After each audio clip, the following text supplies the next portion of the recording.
अंतर्राष्ट्रीय महिला दिवस के अवसर पर राज्य योजना आयोग की सदस्य एवं प्रदेश महिला कांग्रेस की उपाध्यक्ष कांति नाग ने कल गांव में महिलाओं के सम्मान में आयोजित कार्यक्रम में शामिल होकर सभी महिलाओं को बधाई और शुभकामनाएं दी है। कांति नाग ने कहा है कि महिलाओं ने अपनी क्षमता और प्रतिभा के बल पर राष्ट्रीय और अंतर्राष्ट्रीय स्तर पर अपनी पहचान बनाई है। यह दिन महिलाओं को साहस और आगे बढ़ने की प्रेरणा देता है। कांति नाग ने कहा है कि सभी महिलाएं काबिल और मेहनती हैं। राज्य सरकार इन महिलाओं को सामाजिक और आर्थिक रूप से सशक्त बनाने के लिए कई योजनाएं संचालित कर रही है। मुख्यमंत्री सुपोषण अभियान, दाई दीदी क्लिनिक योजना, कौशल्या मातृत्व योजना जैसी कई नई योजनाएं महिलाओं के लिए शुरू की गई है। महिला समूहों की आर्थिक भागीदारी बढ़ाने के उद्देश्य से कर्ज माफी, ऋण सीमा में बढ़ोतरी और ब्याज राशि कम करने जैसे कई निर्णय राज्य सरकार ने लिए हैं।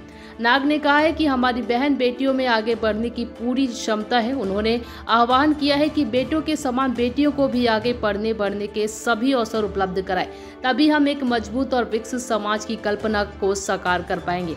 महिला दिवस के अवसर पर महिलाओं ने खेलकूद में भी जमकर भाग लिया। इस दौरान 100 मीटर दौड़, कुर्सी दौड़, रस्सा खींच, मटका फोड़ जैसे खेल प्रतियोगिता आयोजित हुए। जीते हुए सभी सफल प्रतियोगी को कांति नाग ने मेडल देकर सम्मानित भी किया। पखांजूर से विप्लव कुंडू की रिपोर्ट।